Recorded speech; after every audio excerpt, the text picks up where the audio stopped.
आज हम लोग पढ़ेंगे हिंदी के प्रमुख महाकाव्य। तो सबसे पहले देखते हैं पृथ्वीराज रासो। पृथ्वीराज रासो के रचयिता चंदवरदाई हैं। इसमें 69 समय है, 68 छंद है, इसकी भाषा डिंगल अपभ्रंश है और कैमास वध का वर्णन भी इसी में मिलता है। छप्पइयों का राजा शिव सिंह सेंगर ने चंदवरदाई को छप्पइयों का राजा कहा। फिर आ जाता है हिंदी का प्रथम महाकाव्य कौन सा है, तो पृथ्वीराज रासो। और प्रथम राजनीतिक महाकाव्य, अगर राजनीतिक लगा करके आएगा तो बच्चन सिंह। जाली ग्रंथ किसने कहा पृथ्वीराज रासो को, तो आचार्य रामचंद्र शुक्ल ने कहा। सुख सुखी संवाद किसने कहा, तो हजारी प्रसाद द्विवेदी ने कहा। और यह अधूरा ग्रंथ है, इसको पूरा कौन किया, तो चंदवरदाई के पुत्र जल्हण ने इसे पूरा किया है। इसी संबंध में एक पंक्ति भी है, पुस्तक जल्हण हथ दई चल गज्जन नृपकाज। फिर इसके 3 वर्ग आ जाते हैं, जैसे कोई प्रामाणिक मानता है, कोई अर्ध प्रामाणिक और कोई अप्रामाणिक। तो सबसे पहले देख लेते हैं कि इसे प्रामाणिक कौन कौन मान रहा है, तो श्याम सुंदर दास, मिश्र बंधु, मोतीलाल मीनारिया, मोहन मथुरा प्रसाद दीक्षित। तो श्याम, मिश्र, मोती, मोहन, मथुरा ऐसे याद कर सकते हैं। श्याम सुंदर दास, मिश्र बंधु, मोतीलाल मीनारिया, मोहनलाल विष्णुलाल पांड्या, मथुरा प्रसाद दीक्षित। मोहनलाल विष्णुलाल पांड्या ने तो रासो के समर्थन में रासो संरक्षा लिखा। रासो संरक्षा किसने लिखा, मोहनलाल विष्णुलाल पांड्या ने। फिर देख लेते हैं अप्रामाणिक कौन मान रहा है, तो अप्रामाणिक मुरारी दीन, श्यामल दास और हैं बूलर, गौरी शंकर, हीराचंद ओझा, रामचंद्र शुक्ल और राम कुमार वर्मा। तो मुरारी दीन, श्यामल दास, बूलर, गौरी शंकर, हीराचंद ओझा, आचार्य रामचंद्र शुक्ल, राम कुमार वर्मा, ये सब अप्रामाणिक मानते हैं। फिर अर्ध प्रामाणिक कौन मानता है, तो अर्ध प्रामाणिक सुनीत कुमार चटर्जी, अगर चंद्र नाहटा, हजारी प्रसाद द्विवेदी, कविराज मोहन सिंह और दशरथ शर्मा, मुनिजिन विजय, ये सब अर्ध प्रामाणिक मानते हैं। फिर दूसरा महाकाव्य हमारा आ जाता है पद्मावत। अब पद्मावत सबसे पहले देख लेते हैं कि पृथ्वीराज रासो समय में लिखा गया और पद्मावत खंड में लिखा गया। तो ये हमें ध्यान रखना है कि पृथ्वीराज रासो में समय होगा और पद्मावत में 57 खंड है और ये रचना जायसी की है। अब जायसी की भाषा देख लेते हैं कि पद्मावत किस भाषा में है, तो ये ठेठ अवधि में है। तुलसी की भाषा जो है संस्कृत निष्ठ अवधि है और ये ठेठ अवधि है। तो जायसी और तुलसी की अवधि में अंतर है। फिर देख लेते हैं इसका समय, तो 1540 में पद्मावत लिखी गई। और सबसे महत्वपूर्ण जो है इसका, जैसे आ जाए कि नागमती वियोग किस खंड में है, क्योंकि 57 खंड है, तो किस खंड में नागमती वियोग वर्णन है, तो 30वां खंड है, जो ये पद्मावत का अनुपम निधि भी माना जाता है, नागमती वियोग वर्णन। अब इसका देख लेते हैं, इसमें भी वही प्रामाणिक अप्रामाणिक की बातें हैं। तो पूर्वार्ध इसका कल्पित है, कल्पना पर आधारित है, और उत्तरार्ध इसका ऐतिहासिक है। तो ये प्रश्न बन सकता है कि पद्मावत का पूर्वार्ध कैसे है, तो कल्पित होगा, और उत्तरार्ध जो है इसका ऐतिहासिक है। फिर इसमें देख लेते हैं अलंकार उत्प्रेक्षा है, हेतु उत्प्रेक्षा, और मसनवी शैली 12 मासा का प्रारंभ इसमें आषाढ़ से होता है, दोहा चौपाई शैली है। फिर पद्मावत की संजीवनी व्याख्या वासुदेव शरण अग्रवाल ने किया। ये थोड़ी सी जानकारी थी। पर देखते हैं अगला महाकाव्य कौन सा है हमारा। तो अगला आ जाता है रामचरितमानस। तो इसके बारे में बहुत कुछ आप जानते होंगे और इस प्रश्न कहीं न कहीं से बन ही जाता है तुलसी से। तो आइए देखते हैं रामचरितमानस तुलसीदास। अब इसका जो है ईस्वी 1574 ईस्वी में है और संवत 1631। तो ये पूछा गया है। पंक्ति भी है संवत 1631 करहु कथा हरिपद धर शीशा, ऐसे पंक्ति है। तो 1574 और 1631 में ध्यान देना है। ईस्वी में पूछेगा तो ईस्वी में लिखना है, संवत पूछेगा तो संवत में। फिर देख लेते हैं, वहाँ पर हमने देखा ठेठ अवधि थी, यहाँ संस्कृत निष्ठ अवधि और वही दोहा चौपाई शैली है। अब रामचरितमानस में कितने कांड हैं? 7 कांड हैं। तो आइए इनको क्रम से देख लेते हैं। बाल कांड, अयोध्या कांड, अरण्य कांड, किष्किंधा कांड, सुंदर कांड, लंका कांड, उत्तर कांड। बाल, अयो, अरण्य, किसु, लव। हमने ऐसे याद किया था इसको क्रम से, बाल, अयो, अरण्य, किसु, लव। की से किष्किंधा, सु से सुंदर, ल से लंका और उत्तर। अब देखते हैं कौन सा कांड अयोध्या में रचा गया। तो अयोध्या में ये जो है अयोध्या कांड जो है ये रामचरितमानस का हृदय स्थल है और इसमें चित्रकूट में ये लिखा गया। अरण्य कांड जंगल जान ही रहे हैं। किष्किंधा कांड कहाँ रचा गया? ऐसे प्रश्न आया था किसी परीक्षा में, तो काशी में रचा गया। किष्किंधा कांड कहाँ रचा गया? लिखा गया तो काशी में। फिर आ जाता है सुंदर कांड में हनुमान का वर्णन है। एक बार ऐसे ही पूछ लिया था कि हनुमान का वर्णन किस कांड में है, तो सुंदर कांड में है। लंका कांड हो गया। फिर ज्ञान दीपक प्रसंग किस कांड में है? उत्तर कांड में।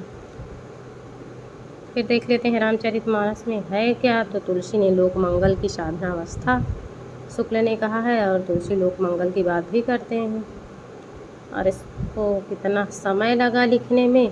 तो 2 वर्ष 7 माह 26 दिन में ये लिखा गया। फिर आगे देखते हैं रामचंद्रिका, ये केशवदास का है। इसमें 39 प्रकाश ब्रजभाषा और इसकी डेट 1601 है। रामचंद्रिका, केशवदास, प्रकाश कितने? तो 39, भाषा कौन सी? ब्रज। ये सभी एक एक प्रश्न के रूप में आपको मिल सकते हैं। तो रामचंद्रिका रचना किसकी? केशव की। किस सन में लिखी गई? 1601 में। कितने प्रकाश हैं? 39 प्रकाश। कितनी भाषा है? भाषा कौन सी है? तो ब्रज है। ऐसे प्रश्नोत्तरी करते हैं तो उसमें एक ही प्रश्न मिलता है, पर ऐसे विस्तार से पढ़ने में हमें कई प्रश्नों को हम हल कर सकते हैं और संपूर्ण तैयारी हो जाती है हमारी। तो अच्छे से पढ़ना चाहिए। अब इसकी शुरुआत देखिए रामचंद्रिका की कैसे होती है। तो गणेश और सरस्वती की वंदना से आरंभ होता है और राम की वंदना भी है इसमें। गणेश और, तो ऐसे प्रश्न बन सकता है कि रामचंद्रिका में किसकी वंदना की गई है? गणेश और सरस्वती की वंदना से ये आरंभ होता है और राम की वंदना भी इसमें की गई है। फिर देख लेते हैं कि संवाद योजना की सबसे श्रेष्ठतम कृति है। केशव को संवाद योजना में अधिक सफलता मिली है रामचंद्रिका में, ऐसा शुक्ल ने कहा है। फिर ये रामचरितमानस के प्रतिस्पर्धा में लिखा गया। रामचरितमानस तुलसीदास ने लिखा, उसी की प्रतिस्पर्धा में केशवदास ने रामचंद्रिका लिख डाली। और आश्चर्य की बात यह है कि उसको लिखने में तो 2 वर्ष 7 माह 26 दिन लगा और इन्होंने इसे एक रात में ही लिख डाला। तो ऐसे भी प्रश्न आ सकता है कि रामचंद्रिका को कितने दिनों में लिखा गया? तो एक रात में लिखी गई है। छंदों का अजायब घर, अब इसे छंदों का अजायब घर कह देते हैं रामस्वरूप चतुर्वेदी। फिर इसी की पंक्ति है, थोड़ी सी देख लेते हैं। वाशर की संपत्ति उल्लूक ज्यों चितवत। अब देखिए इसमें राम भगवान को उल्लू भी कह दिए इन्होंने। जिस रचना को 2 वर्ष 7 माह 26 दिन लगा तुलसी को लिखने में, अब उन्हीं की ये प्रतिस्पर्धा करने में एक ही रात में लिख दिए। तो ऐसा होना ही था। राम को इन्होंने उल्लू कह दिया। वाशर की संपत्ति उल्लूक ज्यों चितवत, इसीलिए रामचंद्रिका को उतनी प्रसिद्धि नहीं मिली जितना कि रामचरितमानस को। फिर आ जाता है हमारा अगला महाकाव्य प्रिय प्रवास। तो प्रिय प्रवास सबसे पहले जान लेते हैं किसकी रचना है। हरिऔध की। और इसका किस छंद में है? तो ये वारणिक छंद में है। 1900 1914 में लिखी गई। सर्ग इसमें प्रिय प्रवास में 17 हैं। खड़ी बोली में लिखा गया। प्रथम महाकाव्य है, हिंदी का महाकाव्य पृथ्वीराज रासो था। और खड़ी बोली में लिखा गया प्रथम महाकाव्य प्रिय प्रवास है। इस पर मंगला पारितोषिक मिला और शुक्ल ने इसे महाकाव्य नहीं माना, ये हमें ध्यान रखना है। और इसमें संस्कृत के वर्ण भी आ जाते हैं। फिर देख लेते हैं कि इसी रचना से इन्हें कवि सम्राट की उपाधि मिली हरिऔध को। और आधुनिक काल का सूरदास गणपति चंद्र गुप्त ने हरिऔध को कहा इसी प्रिय प्रवास लिखने पर। फिर वार्णिक छंद की शुरुआत देखिए, इसमें प्रिय प्रवास की जो शुरुआत है वो द्रुत विलंबित छंद में होती है। देख लेते हैं पहली पंक्ति। दिवस का अवसान समीप था, गगन था कुछ लोहित हो चला। ये देखिए TGT 2016 में आया भी है। तो ये पंक्ति आई रही होगी और इस बार 21 में यह द्रुत विलंबित छंद छांटना था। तो नभ भर द्रुत इसकी ट्रिक है, इसे ध्यान देना है। फिर अगला देखते हैं कौन सा है, मैथिली शरण गुप्त। तो मैथिली शरण गुप्त को भी मंगला प्रसाद पारितोषिक मिला साकेत पर। और इसका जो है रचना काल 1931 में लिखा गया। प्रिय प्रवास 1914 में लिखा गया, साकेत 31 में लिखा गया 1931। और साकेत का अर्थ जो होता है वो अयोध्या होता है। इसमें 12 सर्ग हैं, साकेत में 12 सर्ग खड़ी बोली। और इसी केंद्र में उर्मिला है। अब देखिए इसमें नायक और नायिका। तो नायक स्वयं साकेत है वही अयोध्या, और नायिका उर्मिला है। आगे देख लेते हैं। साकेत की भूमिका में देखिए कहते हैं मैथिली शरण गुप्त जी, संदेश नहीं मैं यहाँ स्वर्ग का लाया, इस धरती को ही स्वर्ग बनाने आया। तो बहुत सुंदर सी पंक्ति है। संदेश नहीं मैं यहाँ स्वर्ग का लाया, इस धरती को ही स्वर्ग बनाने आया। फिर देख लेते हैं कि उर्मिला का वियोग वर्णन किस खंड में है। तो ये 9वां खंड बहुत ही महत्वपूर्ण है। इसी की पंक्ति है, मुझे फूल मत मारो मैं अबला बाला वियोगिनी, कुछ तो दया विचारो। ये साकेत की पंक्ति है।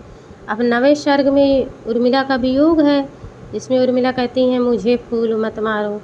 और 10वें में उर्मिला सरयू को संबोधित करती हैं। तो 9वें में वियोग है, 10वें में उर्मिला सरयू को संबोधित कर रही हैं। फिर 11वें में शत्रुघ्न को हनुमान के माध्यम से लक्ष्मण की शक्ति लगने की घटना की जानकारी होती है। और 12वें सर्ग में साकेत वही अयोध्या के निवासी जो हैं लंका जाने की तैयारी करने लगते हैं, युद्ध की तैयारी। तो 9वें सर्ग में वियोग वर्णन है उर्मिला का। 10वें में उर्मिला सरयू को संबोधित करती हैं। 11वें में शत्रुघ्न को हनुमान के द्वारा लक्ष्मण की शक्ति बाण लगने की जानकारी होती है। और 12वें सर्ग में साकेत निवासियों का लंका जाना और युद्ध की तैयारी में वो यही दिखाया गया है कि वो लंका जाने की तैयारी करने लगते हैं। फिर देख लेते हैं अगला महाकाव्य कौन सा है। फिर है जयशंकर प्रसाद। तो जयशंकर प्रसाद का कामायनी है। कामायनी 1935 में लिखा गया और ये भी खड़ी बोली में। कामायनी में 15 सर्ग हैं, रस इसमें शांत है, आनंदवाद की स्थापना है और छंद इसमें तांटक है। फिर देख लेते हैं इसके 15 सर्ग। कभी कभी इससे प्रश्न बन जाता है कि कौन सा 9वां सर्ग है या पहला अंतिम, ऐसे करके। तो आइए देख लेते हैं। चिंता आशा श्रद्धा काम वासना लज्जा कर्म ईर्ष्या स्वप्न संघर्ष निर्वेद दर्शन रहस्य आनंद। चिंता आशा श्रद्धा काम वासना लज्जा कर्म ईर्ष्या स्वप्न संघर्ष निर्वेद दर्शन रहस्य आनंद। इसको 2 4 6 बार पढ़ेंगे तो ये याद हो जाएगा। तो जैसे 9वां सर्ग पूछा जाए तो 3 3 6 7 8 1 9 यही कराया था शायद कि 9वां सर्ग कौन सा है। तो ईड़ा। चिंता आशा श्रद्धा काम वासना लज्जा कर्म ईर्ष्या स्वप्न संघर्ष निर्वेद दर्शन रहस्यानंद, यही इसके 15 सर्ग हैं। फिर देख लेते हैं थोड़ी सी जानकारी कामायनी के बारे में। कामायनी को हिंदी साहित्य का रामचरितमानस कौन कह रहा है? तो रमानाथ सुमन रामचरितमानस कह रहे हैं कामायनी को। कौन कह रहा है? रमानाथ सुमन। अब कामायनी को हिंदी का आर्ष ग्रंथ किसने कहा? नगेंद्र ने कहा। आर्ष का अर्थ है ये ऋषियों की वाणी, तो नगेंद्र कह रहे हैं कि ये ऋषियों की वाणी है। कामायनी को वर्तमान हिंदी कविता में दुर्लभ ग्रंथ, अब देखिए दुर्लभ ग्रंथ, तो हजारी प्रसाद द्विवेदी ने दुर्लभ ग्रंथ कह दिया। आर्ष ग्रंथ नगेंद्र ने कहा, रामचरितमानस रमानाथ सुमन ने कहा। अब हिंदी साहित्य का 8वां महाकाव्य कह रहे हैं श्याम नारायण पांडे, हिंदी साहित्य का 8वां महाकाव्य कह रहे हैं। अब मानवता का रसात्मक महाकाव्य शुक्ल ने कहा। कामायनी को ताजमहल के समान पंथ मानते हैं। कामायनी एक रूपक है, ये नगेंद्र कह रहे हैं। तो हमने कुछ इम्पॉर्टेंट महाकाव्यों को देखा। उम्मीद है आप लोगों को पसंद आया होगा।